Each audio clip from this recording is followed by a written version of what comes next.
Hey y'all, I got some shit would need to be said, okay? So bear with me. I'm just waking up. So that's why my voice might sound a little I'm trying to clear it. I should have drank some water before I got on here, but I didn't. Okay. So I'm waking up, right? And you know how when we wake up, we normally grab for our phone to check the time to see what time we waking up in the morning. And so after I looked at the time, um, I saw these articles that, popped up on my phone. And one of the articles was this one. Pope Francis urges church to welcome cohabitating couples and divorced individuals.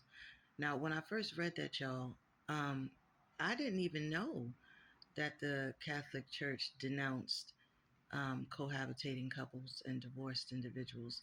Like when I was little and I went to church, I never paid attention to I was a kid, right? So I guess I wouldn't pay attention. But even as an adult, right, going to church, I never paid attention to whether individuals were cohabitating or if they were divorced. Like, that's just not something that was at the forefront of my mind. I didn't care about somebody else's business to that capacity. You know what I'm saying?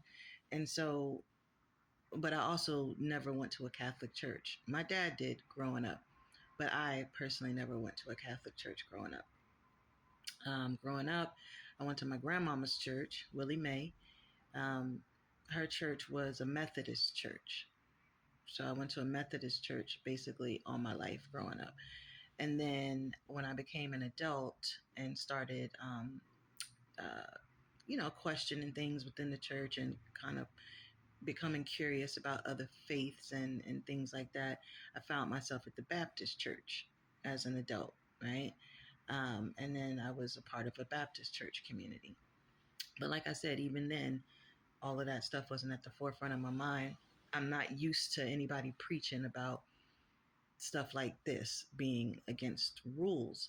So I'm seeing that the Catholic Church has a lot of strict rules with regards to humans, right? And then it says he emphasized that the church must welcome everyone. Everyone, do not forget this word. And then it says, basically, he was talking about the fundamental strength of the family unit, emphasizing its capacity for love and resilience. Pope Francis said, indeed, the strength of the family resides essentially in its capacity to love and to teach love. However wounded a family may be, it can always grow from love. All right. And so when I read that, I was like, yeah, to a certain extent, right? Because there's love and then there's unconditional love, right? There's love which can be a conditional love, meaning I love you with conditions. And that can be, what can you do for me? I love you if you do this. I love you if you say that. I love you if you let me control you. I love you, you know what I mean? I love you as long as you don't have no boundaries. I love you, as long as I can treat you like shit. You know what I'm saying? And then there's unconditional love, which is I love you no matter who you are, what you look like, where you come from. That, in my opinion, is more of what the church should be preaching on, teaching on, unconditional love. You know what I mean? Because denouncing people because they're a couple and they didn't get married yet, or denouncing people because they may have gotten divorced, and it was just healthy to leave the relationship versus stay in it. That is very conditional love. So I'm seeing that the Catholic Church has based their churchdom on conditional love, which is a very, very judgmental love, right? Interesting. And also, I wanted to point out that, you know how people say once a narcissist, always a narcissist? So I understand that Pope Francis said here, however wounded a family may be, it can always grow from love. from personal experience, I don't believe that, because I've dealt with very wounded individuals, and I always thought that I could love them to better. And that's just not the case. A lot of times, those wounded individuals will use that as a vulnerability. They will see that as a weakness. Oh, this person is so naive. This person is so gullible. They think they can love me to better. They think they can heal my damaged wounds. They think they can make me, change into a better person. Oh, so naive. You know what I mean? And so basically, those type of people play in your face, and they make you think that your love is making them a better person, when in reality, they're just using that as a weakness of yours against you to further harm you, but in a way that you wouldn't even know, because they wear really good masks while doing it. So, in regards to no matter how wounded they mean they can grow to love, I don't believe that. I used to say, no, I don't believe that once a narcissist, always a narcissist. I believe that narcissists can change if they really want to. Oof. Some people can be damaged beyond repair, and that's just facts. Um, And then, addressing broader social issues, he denounced injustices faced by individuals in various parts of the world. Unfortunately, this is what Pope Francis says. Unfortunately, there are countries where public authorities do not respect the dignity and freedom to which every human being has as an inalienable right as a child of God. Now, that's true. We all know that. History shows that, right? Pope Francis stated. Let's see. This criticism highlights his concern for human rights and the universal call to uphold the dignity of every person.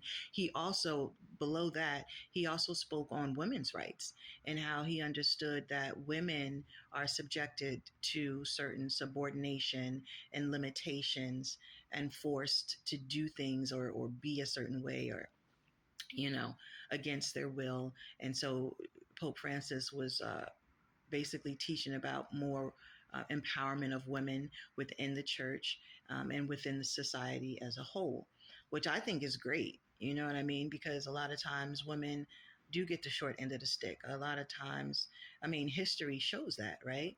How when women weren't able to get jobs because men were the only ones that could get jobs. So a lot of women subjected themselves to prostitution, right? Brothel houses, because no one would hire them. There was no work for women.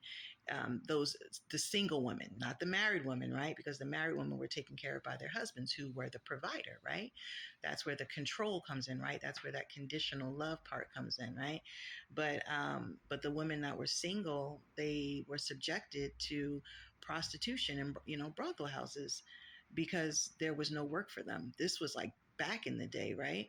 So that's where that whole, I believe, the whole brothel house prostitution thing came from, because there was no work for women until work became available for women eventually, right? Sometime in the 1920s, I believe it was due to the women's suffrage, the protesting and the marching for women's rights to work and all that stuff. So, well, we come a long way for sure. There's been a lot of conditional love in these churches. And sometimes I wonder too, because it would seem that, and this is another broad topic that I'm going to talk about later, it would seem that a lot of homosexuality is hidden within the church walls as well. um, because from the pulpit, one preaches one thing, but then does another thing behind the scenes. I just pulled up some information online about Pope Benedict, the Pope before Pope Francis, saying that he stepped down to like ailments or illnesses and something. And that's not true. That's not what the news was when it broke in 2012. The news was, when it broke in 2012, was that he was found to have a boyfriend, because he preached staunchly against LGBTQ rights. And so that's why he stepped down, to kind of, how they say if you go silent sometimes and things will blow over and then you can come back. But in this case, Pope Francis came in. I also found out Pope Francis has never been married, doesn't have any kids, 87. I wonder if he's happy about that. I wonder if he's happy. Comment, y'all.